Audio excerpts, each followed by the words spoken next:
안녕하세요. 시연이와 함께하는 성경 공부에 오신 것을 환영합니다. 이번 시간에는 히브리서 3장부터 4장 13절의 내용에서 신실하신 대제사장 그리고 이 대제사장이 주시는 참된 안식에 대해서 함께 공부해 보도록 하겠습니다. 오늘의 주요 포인트와 본문의 위치를 함께 살펴보도록 하겠습니다.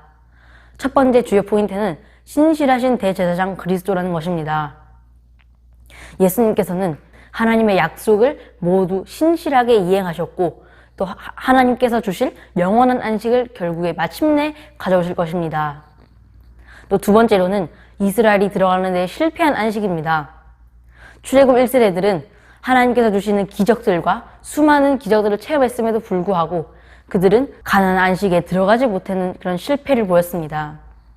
또 세 번째로 그리스도인들이 이 이스라엘인들을 출애굽 1세대를 본보기로 삼아서 우리는 어떻게 이 안식에 들어가야 하는지 또 들어가야 하는 안식이 과연 무엇인지를 함께 알아보도록 하겠습니다. 오늘의 본문의 위치는 대제사장의 성품에 대한 내용으로서 히브리서의 본문 내용 중 첫 번째 내용이라고 할 수 있는 3장, 4장의 내용을 함께 살펴보도록 하겠습니다. 구조를 보면 1, 2장의 대제사장이라는 주제 도입은 히브리서 전체 주제 내용의 기초가 되는 것을 볼 수 있습니다.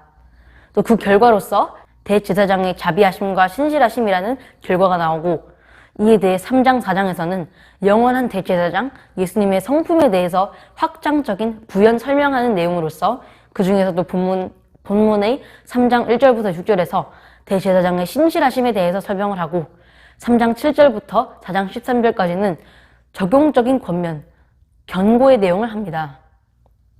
히브리서 3장부터 7장의 주제 논의를 맞추면 모두 대제사장이라는 주제를 말하고 있고 이는 크게 세 가지 내용으로 나뉘게 됩니다. 이 세 가지 내용은 첫 번째, 신실하고 자비로운 대제사장의 내용, 3장부터 4장의 내용이고 두 번째로는 대제사장의 자격을 갖추신 그리스도라는 5장 1절부터 10절, 또 그에 이어서 권면 단락에서 5장 11절부터 6장의 내용이고 마지막 세 번째는 멜기세덱 계열을 따른 대제사장 예수님이라는 주제로서 7장에서 말해주고 있습니다. 우리가 살펴볼 3장부터 4장의 신실하고 자비로운 대제사장의 내용은 3장 1절부터 6절의 신실한 대제사장, 3장 7절부터 4장 13절까지의 권면 단락, 4장 14절부터 16절까지의 자비로운 대제사장으로 나뉘게 되는데 오늘은 신실한 대제사장과 권면 단락의 내용을 함께 살펴보도록 하겠습니다. 먼저 신실한 대제사장에 대해서 살펴본다면 저자는 모세와 신실한 대제사장 예수님을 비교하고 있다고 하는 것을 볼 수 있습니다. 이는 곧 영원하신 대제사장은 모세보다 뛰어나다라는 것을 말하고 있고 또한 이것은 예수님께서 모세처럼 계시를 전하는 하나님의 말씀을 전하는 선지자의 역할도 하고 있다는 것을 암시합니다. 율법이 모세를 통해 유대인들에게 제공이 되었고 이스라엘 민족을 출애굽시킨 장본인이 바로 모세였기 때문에 유대인들에게 모세는 매우 중요한 인물이었습니다. 그런데 3장부터 10장의 전체적인 주제를 살펴보면 모두 율법에 담겨있는 대제사장, 장막, 언약, 희생제사 같은 이런 구약 율법에 관한 내용이었습니다. 그렇기 때문에 저자는 율법을 기록한 모세와 예수님을 비교함으로써 율법이 예수님을 예견하고 있고 예언하는 기능을 했다라는 것을 보여주고자 했습니다. 2절부터 6절에서는 저자가 집에 대한 비유로서 대제사장 예수님과 모세를 비교하고 있습니다. 3절에서는 예수님이 모세보다 더 뛰어나다, 더 영광받을 만하다라는 것을 마치 집 지은 자가 그 집보다 더욱더 존귀함 같다라는 것과 같이 이렇게 설명함으로써 첫 번째로 예수님과 모세는 조물주와 피조물의 관계라는 것을 말해줍니다. 또 5절에서는 모세가 종으로서 신실하였다라고 말하고 6절에서는 그리스도는 하나님의 집을 맡은 아들로서 그와 같이 하셨으니 라는 말함으로써 모세는 그리스도를 예표하는 그림자, 모형의 역할이었다라고 말하고 있습니다. 저자는 출애굽 지도자였던 모세와 예수님의 관계가 원형과 실체의 관계라는 것을 통해서 모세가 이스라엘 백성들에게 준 안식과 예수님께서 우리에게 주신 안식의 차이를 말하고 우리는 어떤 안식에 들어가야 하는지 또 그 안식을 어떻게 지켜야 하는지를 설명하고자 함에 있습니다. 이 저자의 권면은 시편 95편 7절부터 11절의 인용을 중심으로 세 가지로 나뉘게 됩니다. 첫 번째는 시편 95편 7절부터 11절에서 이 말씀을 인용하는 3장 7절부터 11절의 내용이고 두 번째는 이 시편 말씀을 시편 인용에 대한 해석으로서 3장 12절부터 4장 11절까지의 내용이고, 세 번째는 하나님 말씀에 대한 결론적인 선언입니다. 저자가 시편 말씀을 인용한 3장 7절부터 11절을 읽어보도록 하겠습니다. 그러므로 성령이 이르신 바와 같이 오늘 너희가 그의 음성을 듣거든 광야에서 시험하던 날에 거역하던 것 같이 너희 마음을 완고하게 하지 말라. 거기서 너희 열조가 나를 시험하여 증언하고 40년 동안 나의 행사를 보았느니라. 그러므로 내가 이 세대에게 노하여 이르기를 그들이 항상 마음이 미혹되어 내 길을 알지 못하는도다 하였고, 내가 노하여 맹세한 바와 같이 그들은 내 안식에 들어오지 못하리라 하였다 하였느니라. 저자는 4장에서 이 말씀을 해석하고 결론적 선언을 하는데, 먼저 이 해석에 대해서 살펴보도록 하겠습니다. 저자는 두 가지로서 첫 번째는 불신앙의 위험에 대해서 설명을 하고, 두 번째는 하나님의 안식과 우리의 안식의 차이에 대해서 설명을 합니다. 이 해석 부분에서는 이렇게 두 가지 부분을 지적하면서 특히 하나님의 안식에 들어갈 것을 강조합니다. 본문에 예로 나왔던 모세가 이끈 이스라엘 백성들 역시 출애굽 후에 그들의 목적지, 최종적인 안식인 가나안 땅을 고대하면서 갔습니다. 하지만 출애굽 1세대는 가나안 땅에 거의 도착했지만 불순종과 불신앙 때문에 우리는 메뚜기와 같다라고 생각하면서 하나님을 믿지 않았고, 우리는 모두 다 죽게 할 셈이냐라고 하면서 하나님께 불평불만을 했습니다. 또 그래서 그들은 이런 불평불만을 통해서 눈앞에서 그들의 안식을 잃고 실패를 했고, 출애굽 1세대는 모두 다 40년 동안 광야를 방황하며 죽었습니다. 하지만 저자는 이 안식이 영원한 안식이 아니라고 봤습니다. 비록 모세, 여호수아를 통해서 가나안 땅에 들어간 출애굽 2세대도 있지만 하나님의 궁극적인 안식이 아니었고 단지 궁극적인 안식을 내표하는 것뿐이었습니다. 저자는 그렇기 때문에 아직 완전하고 영원한 안식은 미래에 예수님께서 가지고 오실 영원한 안식이고, 예수님께서는 이를 먼저 우리에게 주셨다라고 말해주고 있습니다. 그렇기 때문에 저자는 아직 완전하고 영원한 안식은 미래에 완성될 것임을 전제하고 있습니다.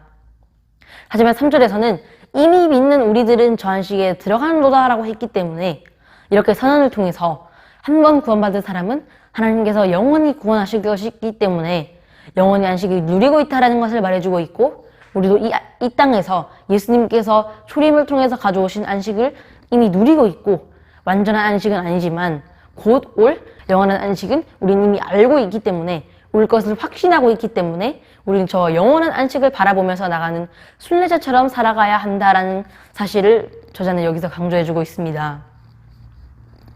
그러나 우리가 이 땅에서 누리는 안식 역시 이스라엘 백성들이 가나안 땅에서 누린 안식처럼 영원한 안식은 아닌 것을 4장 9절에서 안식할 때가 하나님의 백성에게 남아있도다라는 것을 통해서 확인할 수가 있습니다.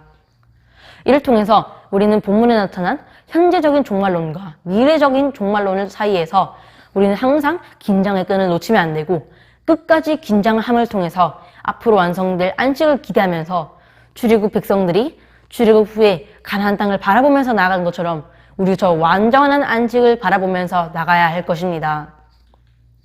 그리고 그 완성된 안식에 들어가는 성도들은 하나님께서 누리시는 안식을 영원히 누리게 될 것입니다. 결국 하나님께서 창조하시고 안식하신 것 역시 끝까지 믿고 인내하는 하나님의 백성들에게 영원한 안식을 주실 것을 예표하고 있다라고 볼 수 있는 것입니다. 하지만 저자가 본문에서 초점을 맞춘 것은 이 영원한 안식의 내용이 아니라 이 안식에 들어가지 못하도록 막고 방해하는 불순종에 대한 경고인 것입니다. 그래서 이 경고를 통해서 영원한 안식을 향한 순례길에서 넘어져서 실패하지 않도록 권면을 하고 있는 것이 바로 이 권면의 목적인 것입니다.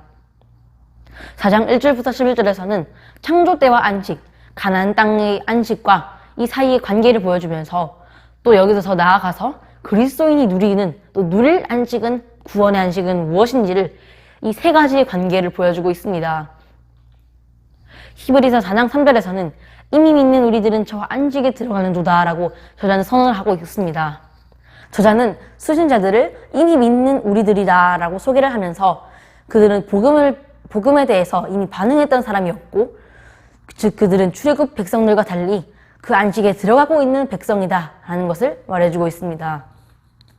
1절에서는 이 안식을 보고 안식에 들어갈 약속이 남아있을지라도 너희 중에는 혹 이르지 못할 자가 있을까 함이라 라고 말하고 있습니다.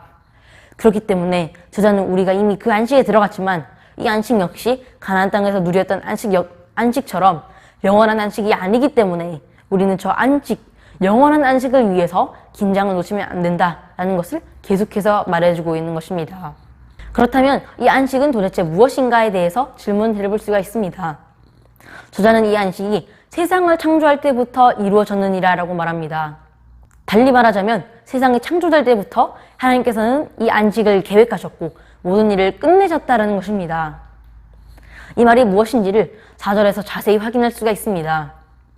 4절에서는 제7일에 관하여서는 어딘가 이렇게 일렀으되 하나님은 제7일에 그의 모든 일을 쉬셨다 하였으며 라고 하는 것이 바로 창세기 2장 2절 말씀을 인용하여서 하나님의 안식이 이스라엘 백성들에게 안식의 뿌리를 두고 있고 우리에게도 이렇게 모든 일을 쉬셨다라는 것을 통해서 우리도 결국 이렇게 안식하게 될 것이다 라는 것을 말해주고 있습니다. 저자는 하나님께서 쉬셨다, 안식하셨다라는 것이 단순히 쉬셨다, 일을 하지 않는다라는 것을 말하고 있는 것이 아니라 어떤 일을 하는 것을 끝내다, 완결하다라는 이런 의미를 하고 있는 것을 통해서 세상은 더 이상 창조되는 과정에 속한 것이 아니라 이 완성된 것을 의미하고 있고 하나님께서도 이렇게 쉬셨다라는 것이 바로 모든 일을 끝내시고 우리에게 안식 주실 것을 말해주고 있다라는 것으로 해석을 하고 있습니다.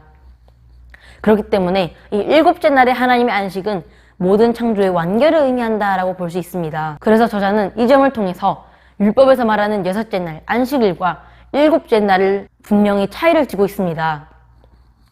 율법에서 말하는 여섯째 날의 안식일과 일곱째 날의 하나님의 안식의 차이를 보면 창세기 1장을 보면 하나님께서 창조하실 때 시간이 지나는 것을 저녁이 되고 아침이 되니 이는 몇째 날이라 라는 패턴으로 여섯째 날까지 사용을 합니다. 반면 일곱째 날은 이란 말 대신 천지와 만물이 다 이루어지니라 라는 말이 나옵니다. 그래서 이것은 일곱째 날의 하나님의 안식은 영원하고 모든 것을 이루어지는 것을 의미한다고 볼 수 있습니다. 하지만 유대인들이 지켰던 그 안식일, 다섯째 날의 저녁부터 여섯째 날의 저녁까지 이루어졌던 그 안식일은 보면 단순한 노동조차도 하지 않는 것을 안식으로 보았기 때문에 이 안식은 쉬는 것이 아니라 오히려 속박을 하고 사람들이 모든 것을 하지 못하도록 막는 속박하는 것이었다라고 볼 수 있습니다. 그래서 하나님께서 우리에게 주신 안식은 이 일곱째 날의 안식처럼 저녁이 되고 아침이 되니는 일곱째 날이라 라는 이런 패턴이 아니라 저녁이 되고 아침이 되니는 영원하리라 라고 하는 하나님께서 우리에게 주신 영원한 안식을 의미한다라고 봅니다. 지금까지의 논의에 비추어서 저자가 제시하는 안식은 무엇인지를 우리 함께 정리해 보도록 하겠습니다. 첫 번째로 일곱째 날 하나님의 안식에 대해서 저자는 창세기 2장 1절부터 3절을 인용하고 이 안식에 대해서 설명을 합니다. 저자는 이 안식의 개념이 앞으로도 도입될 모든 안식들의 개념이자 원형이다 라고 4절에서 설명했습니다. 두 번째는 이스라엘인들이 가나안 땅 안식일에 누릴 안식입니다. 저자는 이 안식을 완전하고 영원한 하나님의 안식을 예표하는 그림자일 뿐이다 라고 8절부터 11절에서 말해주고 있습니다. 시편 95편 11절에서는 이스라엘 백성들이 누릴 안식을 가나안 땅의 안식이다 라고 하지만 저자는 이 안식이 그리스도께서 성취하신 궁극적인 안식의 모형이다 라는 점에서 그 안식, 즉 그리스도께서 성취하신 영원한 궁극적인 안식에 들어가야 할 것을 힘써야 한다 라고 전합니다. 세 번째는 그리스도께서 성취하신 안식, 즉 구원입니다. 저자는 이 안식을 하나님의 안식의 궁극적인 목표다 라고 설명을 합니다. 그리고 이 안식은 이스라엘 백성들이 가나안 땅에서 누렸던 안식의 완성이고 실체인 것이다 라는 것을 3절, 10절, 11절에서 말합니다. 이 표를 보면 창조 일곱째 날의 하나님의 안식은 바로 모든 안식들의 원형인 것이다 라고 설명을 하고 두 번째로 가나안 땅에서 이스라엘인들의 안식과 안식일의 이스라엘인들의 안식은 모두 그림자, 모형인 것이지만 오늘날 그리스도인들의 종말론적 안식, 이것은 원형의 목표이자 모형의 실체이고 더 나아가서 오늘날 그리스도인들의 종말적 안식과 예수님의 구원은 모두 다 그림자의 실체이자 원형의 목표이고 더 나아가서 우리는 완성될 천국을 바라보면서 가고 있기 때문에 완성된 천국은 바로 원형의 실체이지만 원형의 완성된 실체다라고 볼 수 있습니다. 히브리서 4장 8절을 읽어보도록 하겠습니다. 만일 여호수아가 그들에게 안식을 주었더라면 그 후에 다른 날을 말씀하지 아니하셨으리라. 이스라엘의 출애굽 세대와 서신의 수신자들은 모두 안식에 대한 약속을 받았다라고 말하고 있습니다. 하지만 이 두 세대가 모두 같은 약속을 받은 것은 아닙니다. 8절의 말씀처럼 이스라엘 백성들이 여호수아를 따라 가나안에 들어가서 누린 안식이 영원한 안식이었더라면 저자가 굳이 새로운 안식에 들어가야 한다라고 할 필요가 없었기 때문입니다. 물론 여호수아서 21장 44절에서 여호와께서 그들의 주 위에 안식을 주셨습니다 라고 했지만 그 안식은 완성된 안식의 모형일 뿐이었고, 그리고 그 안식의 실체는 예수님의 통을 주어질 안식입니다. 그래서 저자는 이 모형일 뿐이었던 가나안 땅의 안식, 여호수아, 모세를 통해 주어진 안식이 아니라 우리는 예수님을 통해서 주어질 영원한 안식에 들어가기를 힘써야 한다라고 11절에서 저 순종하지 아니하는 분에 빠지지 않게 하려 함이라 라고 통해서 우리는 힘써야 한다라고 말해주고 있습니다. 저자는 이미 3절에서 우리는 저 안식에 들어가는 도다 라고 밝혔지만 이 안식 역시 완성되지 않은 것이고 우리는 순종하지 않는 본, 이 가르침에 빠지지 않기 위해서 힘써야 할 것입니다. 저자가 이 누리고 있으나 완성되지 않은 안식, 천국을 강조하는 것은 출애굽 1세대의 실패를 본보기로 삼아서 딴 길로 새지 않기 위해서 힘써야 할 것을 권면하는 것입니다. 출애굽 1세대가 실패해서 못 들어갔지만 너희들은 실패해서도 들어갈 것이다 라는 생각은 버려라 라고 권면을 하며 수신자들 중 한 사람이라도 실패할 위험에 빠지지 않기를 원하는 저자의 권면이다 라고 볼 수 있는 것입니다. 이어서 하나님의 말씀의 예리함을 통해서 저자는 결론적인 선언을 하게 됩니다. 저자는 12절부터 13절에서 하나님의 말씀이 살아있고 활력이 있다는 것을 통해서 출애굽 당시 이스라엘 백성들뿐만 아니라 저자 당시 수신자들, 심지어 오늘날 우리에게도 그 메시지가 전해진다라는 것을 말해줍니다. 또한 하나님 말씀의 강력한 능력은 인간의 가장 깊은 곳까지 뚫을 수 있다는 것입니다. 저자는 이런 능력을 말씀의 예리한 검으로 비추어서 비유를 합니다.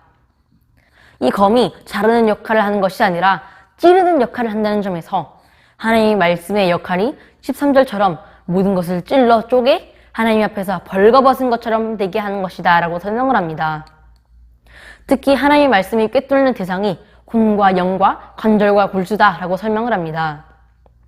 혼과 영, 관절과 골수는 인간을 지탱하고 움직이게 할 수 있는 관절, 뼈와 같은 기관부터 인간의 생각과 정신, 즉 인간의 가장 중요한 부분을 이 혼과 영, 관절과 골수를 통해서 말해주고 있습니다. 그렇기 때문에 저자는 철저하게 인간의 본성을 꿰뚫는 하나님의 말씀은 마음의 생각과 의도, 모든 행동들을 분별해준다는 점에서 하나님의 말씀을 좌우의 날선 어떤 것보다도 예리하다라고 표현을 한 것입니다. 오늘의 본문을 통해서 우리에게 적용할 점은 무엇인지를 함께 살펴보도록 하겠습니다. 첫 번째는 우리는 이미 참된 안식을 누리고 있는가입니다. 우리는 이 세상에서 분주하게 살아가면서 하나님께서 우리에게 주신 예수님의 구원을 통해서 주신 안식을 누리지 못할 때가 있습니다. 우리가 하나님께서 주신 참된 안식을 누리고 있다는 것은 바로 하나님을 우리의 삶의 최우선의 목표로 두고 있다는 것을 의미하고 우리 분주한 삶 속에서도 하나님을 경외하는 마음을 가지고 살아간다는 것을 의미합니다. 또 두 번째로 우리는 이 땅에서 참된 안식을 누리기도 해야 하지만 결국에 우리는 완성될 안식, 천국을 갈망해야 하고 기대해야 합니다. 우리는 완성된 천국을 향해 나아가는 순례자이기 때문에 완성된 안식을 갈망하면서 나아가야 하고 우리의 완성된 안식을 위해서 계속해서 넘어지지 않도록 힘써야 할 것입니다. 마지막으로 참된 안식, 완성될 안식에 들어가기 위해 우리는 믿음의 말씀에 대한 순종으로 나타나도록 강구하면서 기도를 통해 나아가야 할 것입니다. 감사합니다.